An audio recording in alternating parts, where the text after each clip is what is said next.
All right, the fans of Enyimba Football Club will have the opportunity of watching their darling club, Enyimba Football Club of Aba, play at home early next year. That is the assurance that the governor of Abia State, Dr. Kezekbazo, is saying. And again, we'll take a look at some other issues in the world of sports on our program for today. My name is Jonah Oja, and of course I have my guests in the studio. They are Ike and Hiwe. Gentlemen, it's good to have you. It's good to be here once more talking sports, and good afternoon, our viewers. All right, JJ. Very happy to be here. Good afternoon, viewers.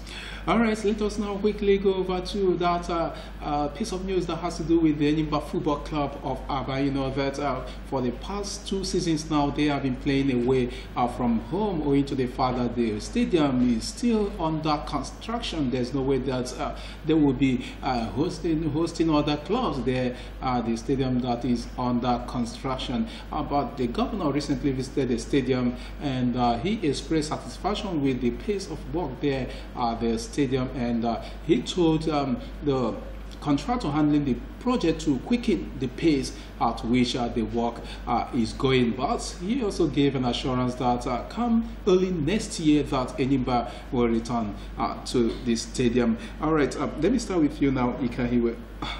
How do you think Aba residents will feel, that's the Enyimba fans will feel when the People's Elephant finally returns? Oji, what other way would they feel other than being happy and elated at the at the situation where a Darlington will have to once more play at home? Everybody will be happy because it's been something that almost all the fans in Aba, football fans in Aba, have been expecting to happen a long time ago.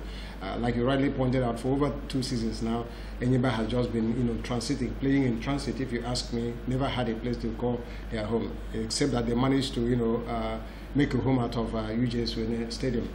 It's, no other team has been able to do that, and if not for the prowess of the erstwhile coach of Enyimba, that's talking about Bengo Gumbute, it would have been difficult for them to really finish in a better position, just like they did last season. So if that happens, and when it happens, definitely I, among other football fans and Enyimba fans, of course, will really heave a sigh of relief, because there's no place like home, they say. Enyimba's case cannot be an exception. So if it happens as being projected, happen early in January or February, definitely we're all going to be very happy about it. All right, we want to tell our viewers that the program is an interactive one. You call us and tell us what you think about the Enyimba Stadium that is under construction now. The governor has said that early next year that the stadium should have been ready. All right, JJ, what do you think will be, the mindset or the mood of Enyimba fans, going by the assurance that the governor has given? Well, definitely I would say thank God and congratulations to Enyimba in advance for coming home. That initially it's been on anybody's mind to see and watch a Darlington play. Calabar has been is very far, not only very far, moving on the road every weekend is actually and terribly troublesome.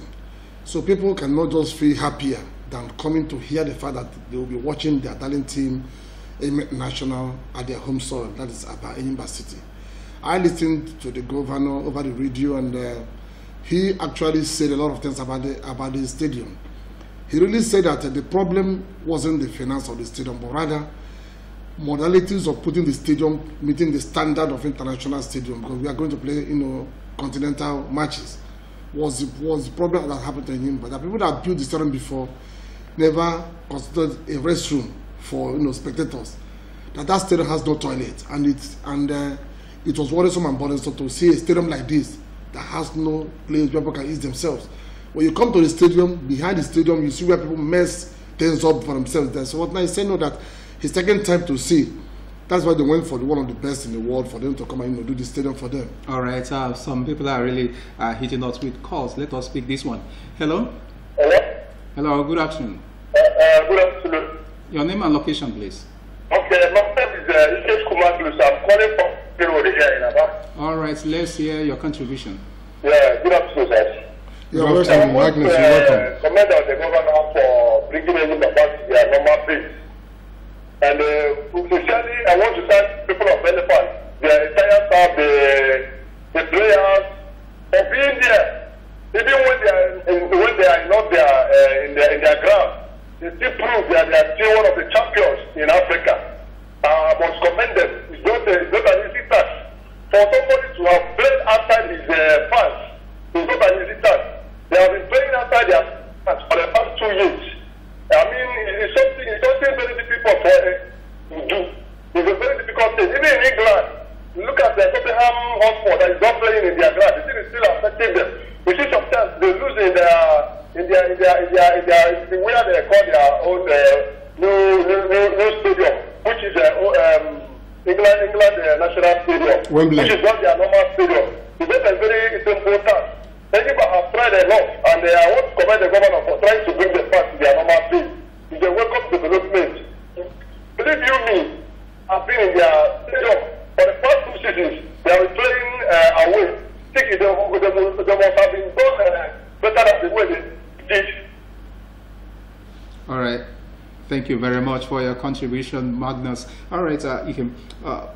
Do you believe that Enyimba playing away from home for the past 2 seasons actually affected their performance? Without any doubt, you don't need to really ask her that question. Obviously, it must have affected them to a great extent, their performances. If they could finish third or thereabout, playing away from home, you can now imagine what would have been this situation, their position they would have finished if they had played at home. So there's no question about whether it affected them or not.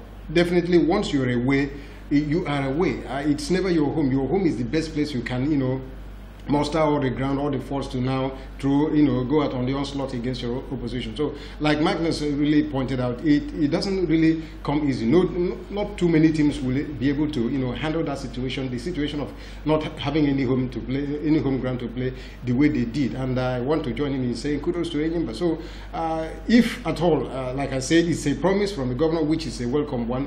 I just hope that I will live to see its fulfillment. And when that happens, Enyimba definitely are going to be better for it. All right, thank you. Hello? Hello? All right, you do well to call us back. All right, JJ, do you believe that Enyimba playing away from home for the past 2 seasons right now, actually affected their performance? Well, you can recall that if Enyimba had executed the Champions League in Abahia when they played the Champions League cadre in Port Harcourt, we would have gone beyond where we were, hosted from the, championship. Playing at home gives you a lot of confidence, gives your fans, gives you that energy, extra energy to just play. Even when we travel with the teams, but you know that you're doing well, even gather your own points. It makes a team to have that sense of belonging. You don't play away from your home or your matches, you don't see your fans. A lot of people that just call you. If you're playing away from home, you're playing 50-50. Even those people can even, come and support your opponents better. But we play in Abahia gives us a sense of belonging and makes the fans to actually know where the money spent is just gone. And for you to see the players, they call these players, you don't hear them on papers, see them on television, you don't see them live. A lot of things is gotten out of it. And they give people actually the ability to improve in their own games. All right. We have a caller. Hello? Hello? Good afternoon. Yeah, good afternoon, sir. Good afternoon. This is Mr. Ikechukwu calling from Umule Road, All right, sir. Ikechukwu, let's hear your contribution. Okay, I want to thank the governor for trying to bring Enyimba back to their normal stadium. It's a welcome development. I think people of Elephant have tried a lot. They have experienced what has not been normal for them. They have been enjoying Enyimba for the past 6 years now, but just 2 years now, Enyimba have been absent in Aba. This has really affected Aba people. They want to see their talent club play in their place again. It's a welcome development. Even in some areas of business, we have been lagging behind. I think Enyimba coming back to Aba will bring more development. Thank you very much. All right, thank you very much for being so concise, straight to the point. All right,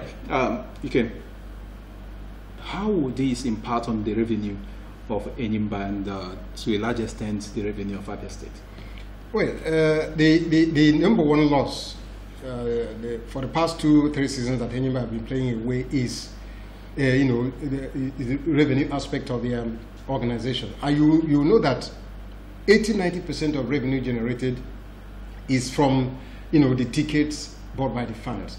So that is one area that I think Enyimba must have lost hugely, because playing away where you don't have, you can only boast about maybe about 5-10% of your supporters around, means that you are having zero revenue coming from it. So if and when Enyimba returns to their home ground, definitely their revenue is going to be boosted by that, because a number of you could see how happy everybody calling is aligning himself with the move by the governor to have us back. So which means when it is ready, definitely we are going to even record more crowd than we used to, and that's definitely is going to show up the revenue of Enyimba. And having said all these ones, we do not want to blame everything on the poor performance of Enyimba 2 seasons ago. We don't want to 100% blame it on their playing away. I want to say that the coach that's talking about, the present coach now who has been rehired, got it all wrong, because he got his tactics wrong, he got his formation wrong, and management of players he got all wrong. So all these things contribute, but largely we know that Enyimba playing away affected them. So when they are back, definitely the revenue is going to be short of.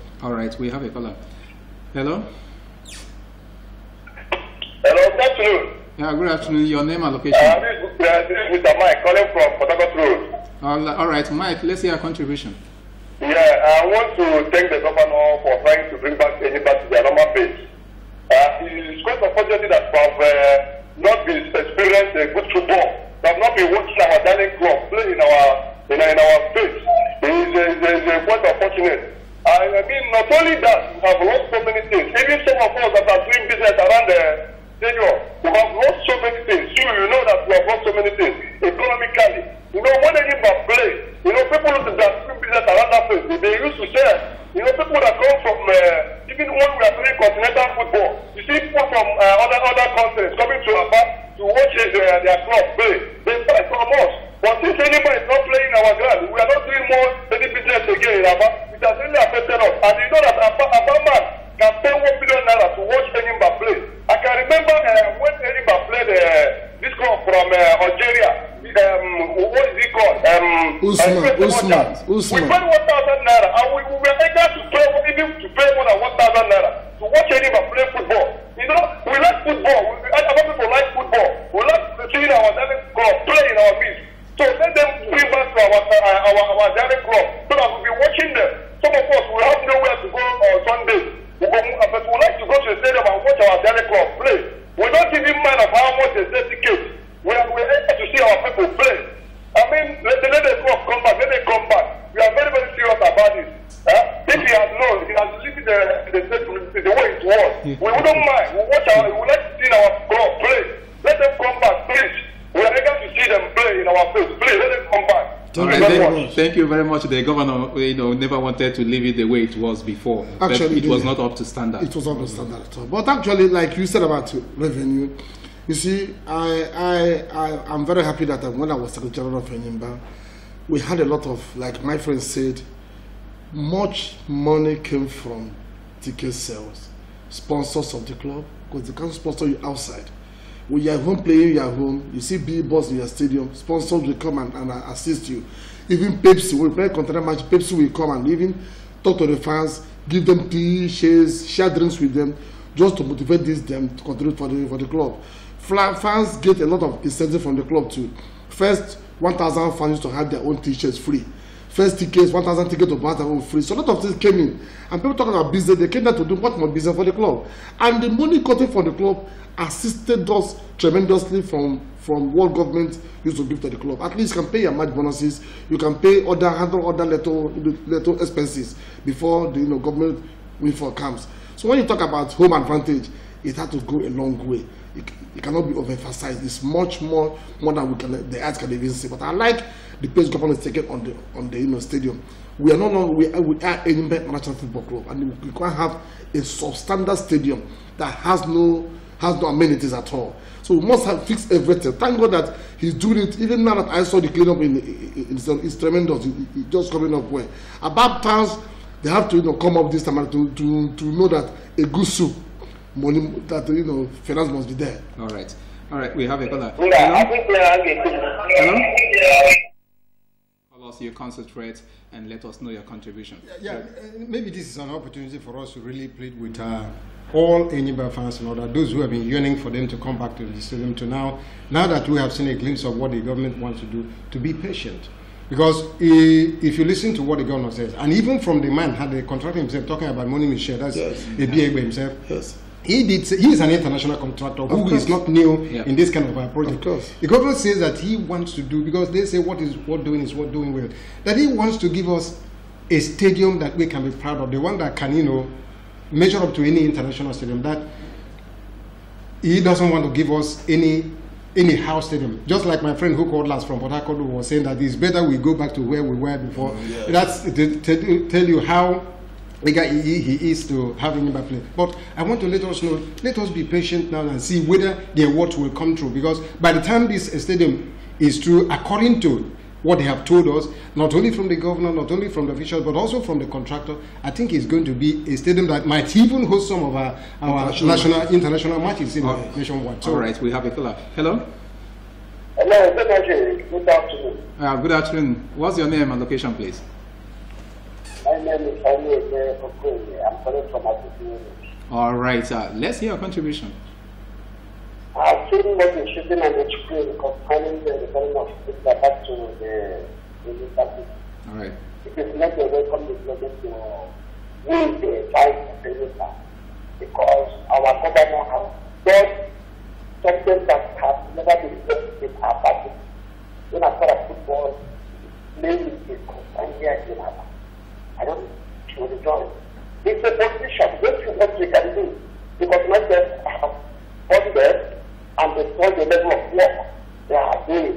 Somebody said that he said that it's about 7 weeks. Or even in the benefits, the dates are not in order. The playing pitch, I think you see the playing pitch, all the other surroundings. I don't think that 7 weeks is giving us,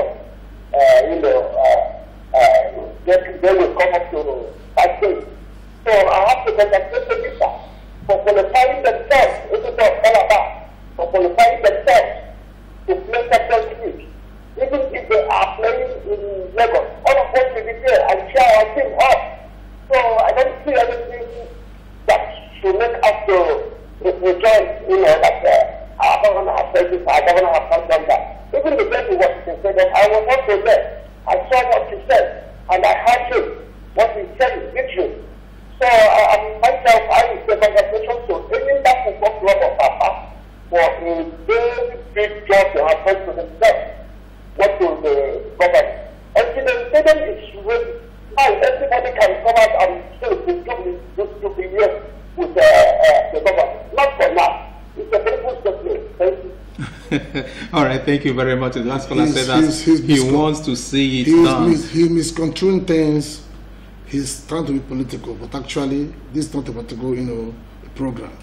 What governor told you, most of our bad boys don't like seeing, direct hearsay. Enyimba Stadium is not far from where he's staying. Take a trip to Enyimba Stadium and see things for yourself. Yeah, he said you can't go there. And one thing that about people believe that if a project is being carried out, it must finish it under 1 week. Okay. These things must have more persevere, have patience to get what you want. Even now they're building, 2002, workers. They started 8 years ago, quarter. And they're preparing. It's a gradual process until you get to just promised land. The stadium governor said on radio, I quote, that if Enyimba Stadium was only to do the roofing and repair those chairs, we'll be in Aba. But so many things were lacking there that they came with people. When they wanted to ease themselves, they saw that so many things were lacking for that stadium. When you go to other areas which Enyimba has gone to, you will see stadium. Even when you go to Ikorodu United, when you go to Battle of Fire playground, you see something done. If I know, but go to Nemi and see what he was able to do. Somebody came from East Alangwa Dorade, chairman of East Alangwa North. He built a stadium. If you go there, you see that this boy did a lot of with super dressing room with ACs coming up with the toilets, restrooms everywhere. This is what you want. You don't just believe that we don't do that type of thing. We are improving. We can't go to play a team like ASEC Mimosa. Enter Cote d'Ivoire, ASEC Mimosa ground. You start weeping. You go to Egypt, you see toenails coming up. But here you have nothing. So let's take time and get something once for all. If that room is good, it's for Enyimba. Nobody to say that you are good there. Thank God that Enyimba was able to hold their own head high. After their playing, they were able to maintain that streak, and they came back here as champions. Because to us, they are still the champions. For you to play executive matches for 2 solid good years, I are able to come up with something good, is in the team. I give kudos to the chairman of the club, give kudos to the management, give kudos to the players, even the coaches. But the only problem we have in Enyimba is every year a new coach comes. So now that the Ogunbote qualified them, a new coach has also come. So we don't know, like my friend used to say, if Ogunbote has continued from where he stopped, he can only bring you 2 or 3 players to go. But somebody new has come with a new tactics altogether. What matters is that stadium comes up, we'll be able to assess this team by ourselves, not here and there. After all, we have good players who can play. We won some matches, aside shots of the state. So our bad boys have to relax and wait, like Governor has just said, and give us what I just promised. Okay. Yeah, I think I understand the feeling of Okoli, the man who caught from Azikiwe, just like others. It's a feeling of someone who has been aggrieved because they have been expecting, the uplifting of Enyimba Stadium for a long time. We can understand. We really feel for them. All of us feel, that situation. It's not one that one should really be happy about. But we want to say, let the past be the past. Let us face now. We want to hold the governor and the contractor, ABA basis, namely Moni Michel. We want to hold them to the awards they gave us just last week. That's what I want to plead with Okoli. I don't want to defend anybody. I still personally was not happy that they've been wallowing in transit for a long time. So now that they've given us the awards, we want to hold them to that. Let us wait and see whether they're going to deliver. Because he quoted the governor, I heard Ebiegbe himself say that he has about 4 other ongoing projects. That he's handling one in Ivory Coast. He's going to lay the playing top of 2 other stadiums that he will be traveling out of the country this week to go and bring in his installers.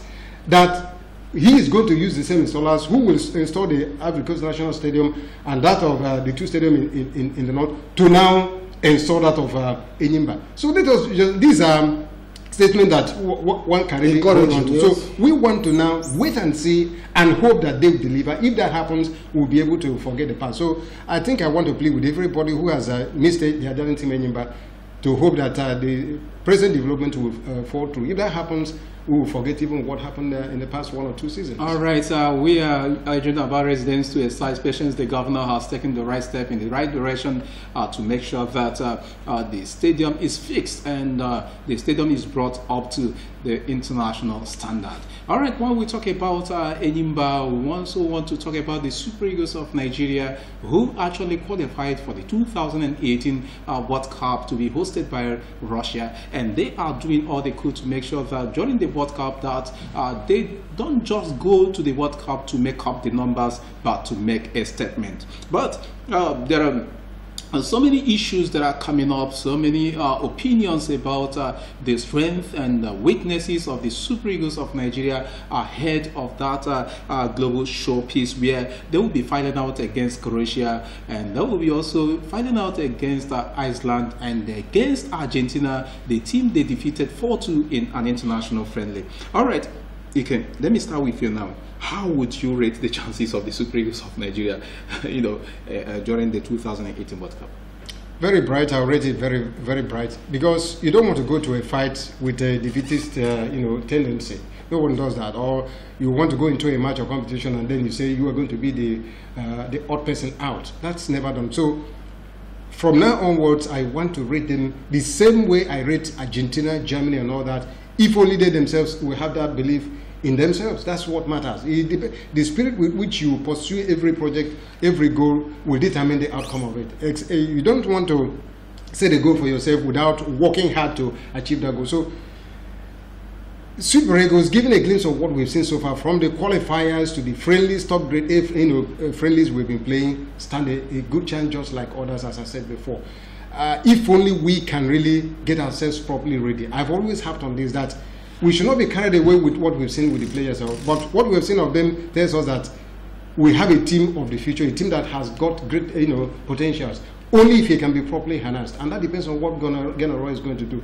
If they would build up properly, play up important friendlies that will really keep them to shape, and they are injury-free going into the World Cup, definitely, I want to tell you that they might surprise the world. But let us not be carried away here. A lot of people are placing much emphasis on the match against between Nigeria and Argentina. But I tell you, this is the devil we know. We know how to handle it. But Iceland and Croatia are the angels that we have not known, and they may stand out to hurt us, especially Iceland. If you remember their performance during the Euro 2016, they ruffled a number of feathers. Yes, and they are dangerous on dead balls. Very dangerous on dead balls and all that, so you don't take them for granted. The same goes for Croatia. People might be talking about Argentina, but I'm too worried about these two other players.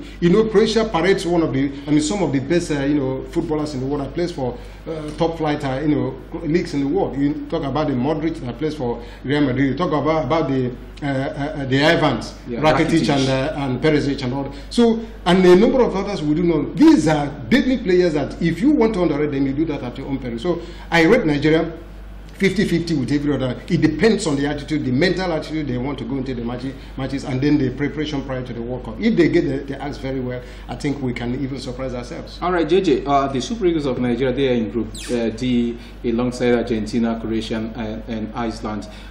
How do you think the Eagles can negotiate their qualification from the group?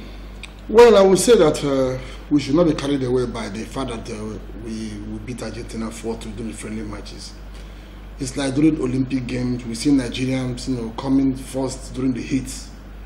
Most of us will come first and second, qualifying for the next round until the final of the Olympics. You see us coming 8th, coming last or 7th.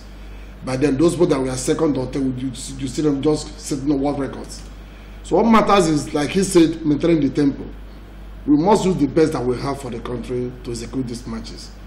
We are no longer going there to just add up the numbers and to just answer our roll call and just come back. We have that we are going there with a very big mission. Myself, I'm not even rating Argentina above Nigeria or to say that we should worry or have a nightmare because of Argentina. This is the fifth time we're meeting Argentina. They've not surpassed us with more than 1 goal. 1994 was 2-1, 2002 was 1-0, 2010 was 1-0, 2014 was 3-2. So this time around, the table is going to turn in our own favor. Be that as it may, the people I have a very big, fear against them is the Iceland. I've been able to watch their name. Apart from every name in Iceland ends with Sen. If it's Iceland, you are Jonasson. This one will be Ibesen. This one will be MCLsen. That's exactly how they do, and they play good football. They're a small island, about less than 500,000 in population, but they cheer with the whole same voice, with the president and vice president coming to cheer the team. The spirit is always very, very high. And their fans are so Nigeria play better when the stakes are extremely high. The coach is doing well to see whether he can even bring in new players that can meet up the demand. Especially on goalkeeper area is where we must leave everything politics about goalkeeping. If the best is to be chosen, we must choose the best to go to World Cup. We watched that Argentina would have lost that match because of careless mistakes from a goalkeeper. And when we get the best hand from goalkeeper to keep for this country, these boys' spirits are expected to grow. I saw bubbly players that can play this game. And when they come up, like you said, injury-free is what will rate us where we're going to be. If our boys stay injury-free and to secure this World Cup proper, they are going to instill fears into so many countries. Don't feel that Argentina, they are so much afraid of Nigeria now. Because if we are going to play Argentina football, they must develop a tactics, improve their own game for them to play. It's not that Messi never played, but their coach, even Messi had played, that Nigerian boys were more determined than Argentina on that friendly game. But that one is the friendly match. We must have a fine attitude. Thank God that we're going to prepare give us chance to prepare. With our professionals coming back, they will prepare, and the last 22 will be chosen. After some, like he said, some fine grade A friendly matches that can make up, that can at least give us a test run with what we expect in Russia 2018. Okay, Ikem, right now, what do you think is the strength of the Super Eagles team? The strength for me is the bench. Okay. The coaching crew, led by Geno Raw, has done a tremendous job. They've been tinkering the team, and you can see they're beating the team into shape. But the work is not done yet. I always maintain that the present crop of Super Eagles players is a work in progress. Even I am not too particular about what we're going to do in 2018. What makes me happy is that if you consider the age bracket on, of these players, is a team for the future that can even take us to 2022, 2026 and all that. But we wish they perform very well in 2008. So Geno Raw is the main strength of the Super Eagles, and that has rubbed off on the style of play of the entire team. The individual contributions, you can see there seems to be a lot of hunger now, a lot of competition, healthy competition among the players. That does not come without the input of the bench, and he is not really gambled so much with the entire team. Right from the qualifiers, he has been infusing some players when need be, another, trying to reach something. He knew before the goalkeeping department became a problem, defense department was our major problem. You remember, in one period he used about 4 defenders and trying to see who could fit into it. Umero was there, from the right flank. Coming from right flank. Then, indeed, there are times once was tried on the line, Efe, and the same thing. So he was trying to get some, and now that it appears he has settled the issue of a defense problem, the goalkeeping department, and we're almost out of it. As you asked me the other time, and I said that for me now, the goalkeeping department, our problem is over. What they need now is to now give the confidence and consolidate on the ones we have now. Give them the mind and spirit that, yes, you are going to go there, so that they will not have all the time now to do the needful. So our strength lies in our coach, and that will translate into what the entire team will, the complexion is going to assume by the time we go to the World Cup. All right. JJ, what do you think are the weaknesses of the Super Eagles that we need to, address before the World Cup? Well, I think the weaknesses when I had before it comes from the board themselves, the Nigeria Football Federation. That is, they seem to crumble and embarrass the whole effort, put up by the coaches and the players. Now that the bench has been settled, that we have a very good coach that have brought in tactical discipline. All right, sorry, before you progress, Thank God that we have a coach now that has infused discipline to the team. The coach has brought in more discipline that anybody, everything you want in that team passes through that coach. And he explains everything. And nobody goes to the press. Nobody says anything that happens in the club. You don't sell your club out. So, and NFA in their own bid have also tried, to maintain their own agreement with the team. So I think Pinnick has been able to improve from the ab initio, the standard of Nigeria, having no ambition. So now that one is done.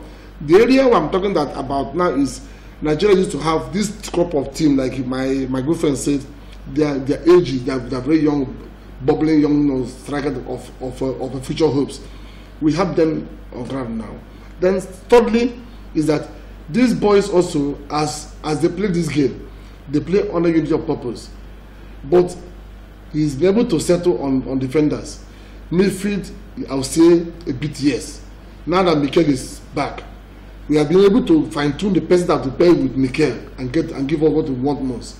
We are able to play with Onazi, John Ogu is back, and a few other players that are still playing. So when we get the best players, indeed is also playing there now, coming up well. When we get the best players that can just play, like we have someone like Kante in our team, I think that the Eagles will just go places.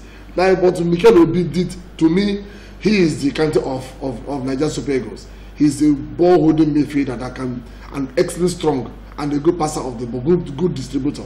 What matters is let's have a very good striker now that can feature the effort of defenders. Apart from that, Eagles need just the grace of God, just luck can just come to convert all their chances. As for playing this ball, I have confidence that Eagles will go places. Croatia or no Croatia, Iceland or no Iceland, we shall match them team for team. All right, Ikem, where do you identify as the weak point in the Super Eagles squad? Obviously, the forward line, the attacking lineup. Our finishing has been our bane. Forget the fact that forget the fact that we really scored some goals, but you remember we create more chances than we are able to put away, and that does not make for a team that is going to a competition as tough as the World Cup. You just have to get your finishing, clinical. You have to be clinical about your finishing. We have those who can really do it. It's just that maybe they have off days when they are not. Ighalo is not a bad striker. If you remember his forays in Watford about 2 seasons ago or thereabout, he scored about 19 or 20 goals and all that, and was in red hot form.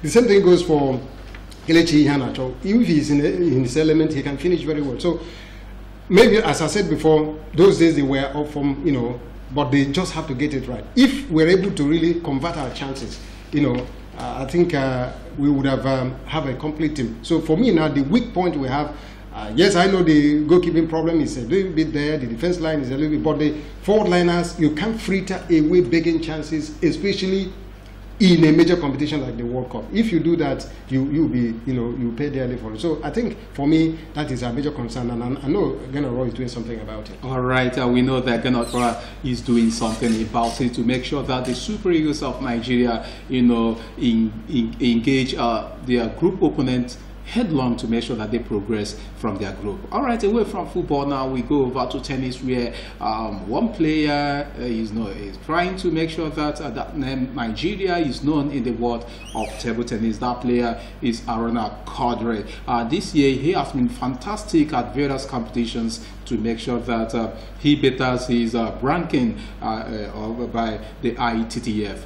Just this week, he was placed 25th in the ranking to displace Egypt's Maran Sarr as the continent's best ranked player in the world. Despite not matching up the record set by Egypt's Maran Sarr as the first African ranked among top 20 in the world, Quadri ends the year as the highest ranked African team in the latest ranking. Following his victories over top ranked players at the Swedish Open, Quadri amassed 50 points to improve from 2,457 to 2,507 points to be rated 21 in the world ranking. All right, JJ.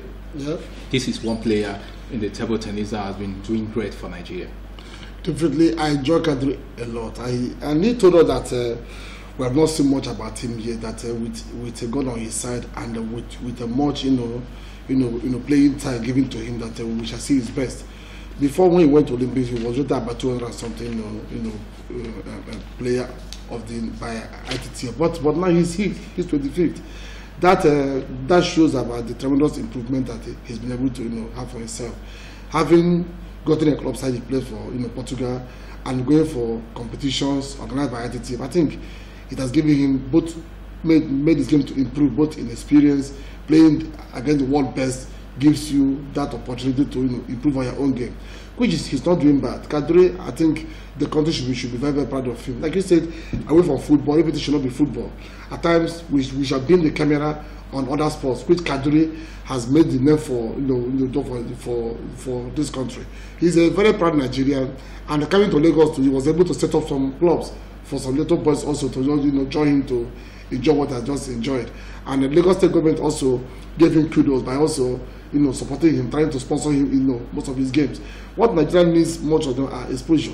If we give these boys time to play, most of them that love this country as we have loved this country, they will go places. And having been on the right place at the right time, playing for the Portuguese club, they go from one place to the other, playing against the world best. He'll be able to play against world number one on table tennis. The man that came out to say, forget about that, I'm rated at world number one. I've never seen a strong player more than Quadri. He return you shot for shot, banner for banner, spin for spin. So I think he's on the right side for this country. To me, he's the best Nigerian player that ever played this game. Apart from people like Assistant at Namusa, I also played. But Quadri, I think he has brought this thing to a new level. Okay, Ikem. I think I am very happy with the progress that this young man is making, trying to roll back the good old days of Nigeria, as far as table tennis is concerned. You see, one thing, they say that what has an advantage also has a disadvantage. When pairings are made in major competitions, we want to shout, why is Quadri paired alongside world number one? Number one, number two. But this thing goes a long way to affect the ranking. The way ITTF rankings are done is that mainly your opponent at every major competition will determine. If you play a higher ranked player, definitely is going to attract you more points. Whilst if you play a non-ranked player, it reduces your own rank, your own points even by about 10 points. You see, so in all these competitions from the Olympics and all that, you can see even the Nigeria Open, ITTF Nigeria Open. The German ITTF German Challenge and all that, he came against top rated players, and the result is what we see. And in those meetings, he never lost out scandalously. Rather, he gave a good fight to their opponents. And so that is why the ranking is not a charade. It's not even a fluke. Rather, it's merited. So I'm just happy with him, and he goes about his business without looking at anybody because he has interest in it. He wants to make a mark, and I want to say kudos to him. With more support coming his way, definitely he's going to really take us to the top echelon of table tennis. All right, we say congratulations to our own Aruna Quadri, who has been doing his best to make sure that Nigeria is a force to be known in the world of table tennis. All right, one player, secured his 5th World Best Player Award. Just this week, he won the Ballon d'Or Award. And after the break, we will tell you about that player. But you watch out what happened during the latest Ballon d'Or Award ceremony. We'll come back after the break to talk about it.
Football 2017 et Cristiano Ronaldo.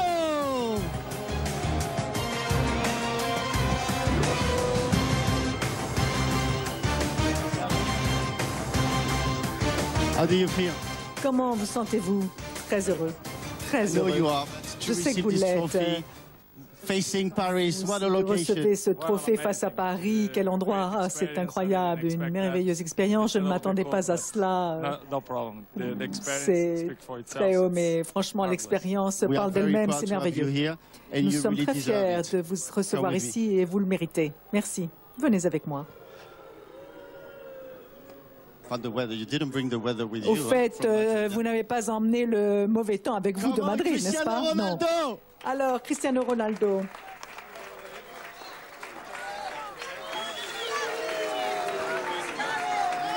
It's better inside. Il fait meilleur à l'intérieur.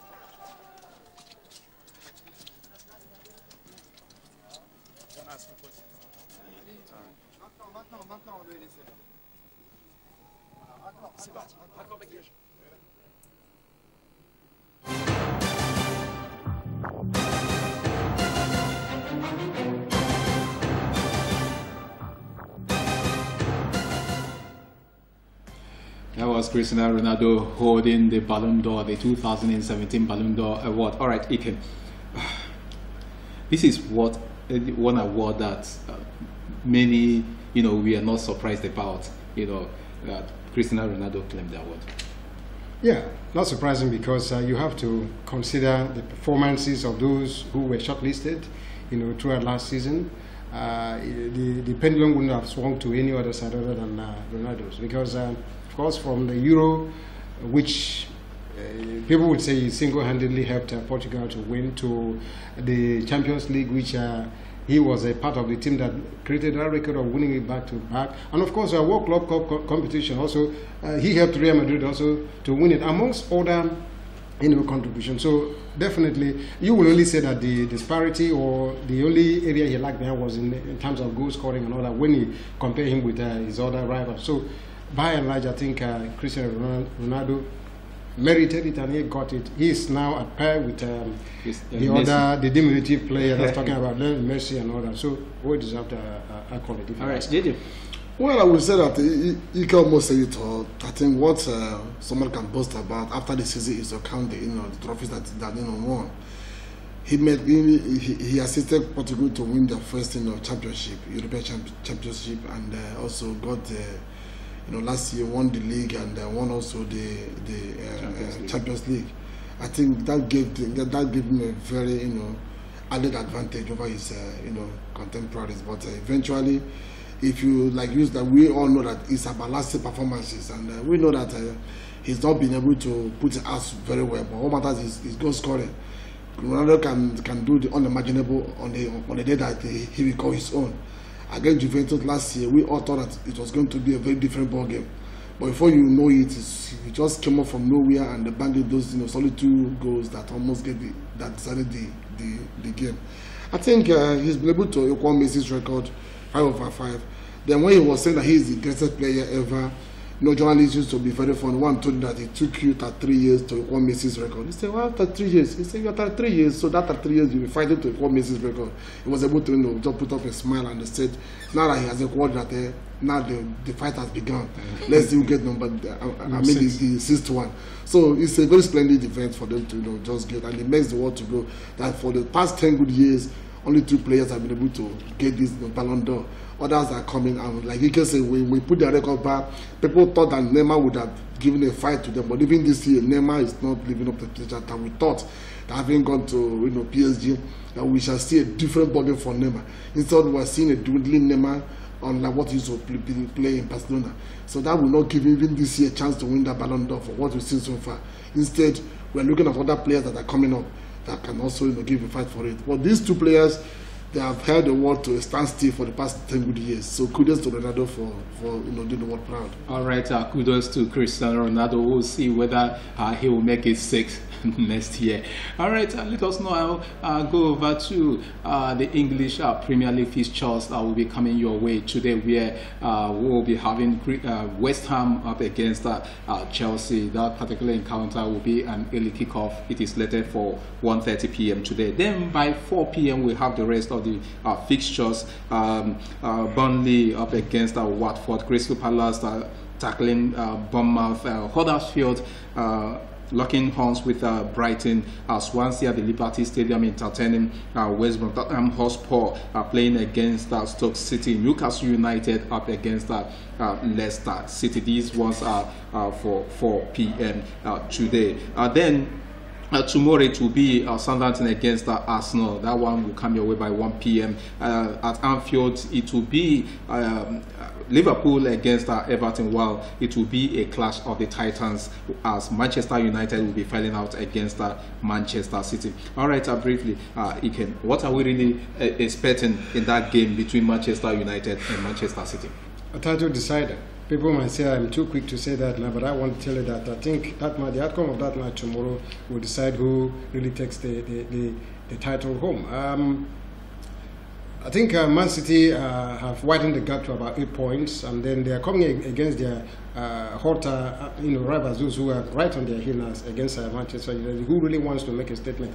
And there are a lot of things, they have in common, this match tomorrow have in common. One is that 2 coaches who have known themselves very well will want to continue their rivalry from where they stopped at Spanish La Liga. Of course, you knew it was a matter of between Guardiola and, of course, Mourinho when they were at Barcelona and, of course, Real Madrid, respectively. And now this is about their 2nd or 3rd meeting, in the Premiership. They met twice last season, and now this is the real. For me, this is the real deal. Their actual meeting, the proper meeting, is this real one, because none of them will say that he is studying the ground or whatever. Guardiola could make excuses last year if he had lost to Man City, that he was just learning the ropes and all that. But I think he has steadied the ship. He wants to now give us what we have. The same thing goes for Mourinho. So for me, tomorrow, I expect a match that is going to decide who goes home with the EPL trophy this season. All right, JJ.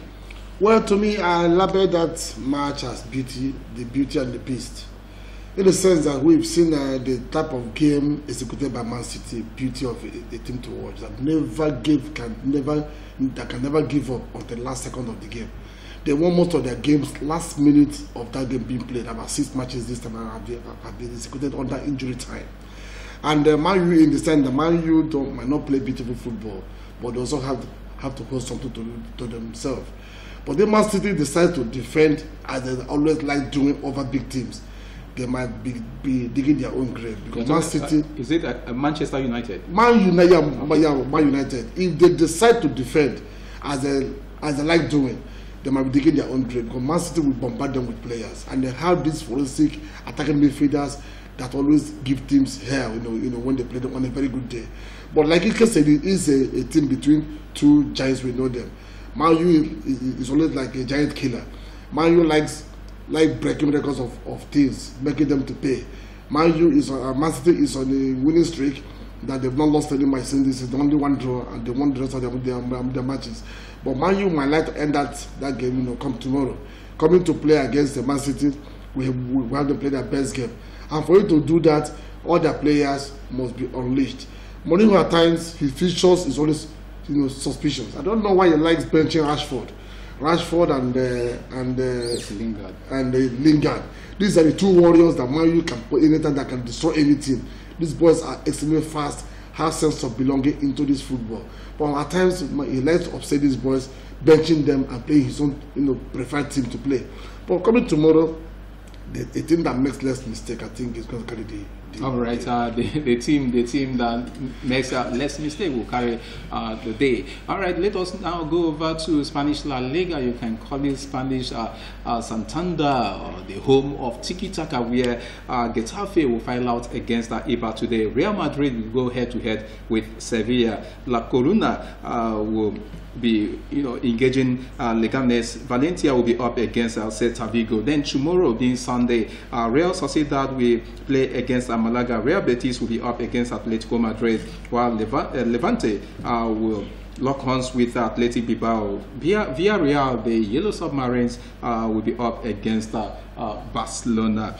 These are the fixtures that you will be expecting in the Spanish La Liga today and tomorrow. So we urge you to make sure that you tune into those matches and thrill yourselves. Like we'll always say, football is not anything related to violence. Football is 100% entertainment. All right, my director is telling me that time is no more our friend. We want to thank those who really stayed glued to their television set as the program lasted this afternoon. I will also thank my guest, Ika Hiwe. It's good to have you in the studio today. Thank you for the opportunity, and thank you, our viewers, for being part of the program. All right, JJ, it's good to have you. Always very happy to be here. Talk to my fans. Okay, I will not leave the studio without also mentioning those who really worked behind the scene to ensure that today's program was a success, such as Patrick Bassi, Chinedu Okafor, and of course the director of the program, Michael Ofonia. Thank you very much for your contributions. All right, we will come your way by next week, Saturday, to bring to the fore all the activities in the world of sports, and at times there are controversies rocking the world of sports. We will not also fail to let you know about that. My name is Jonah Oje. See you by next week Saturday.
MCL, the world in your home.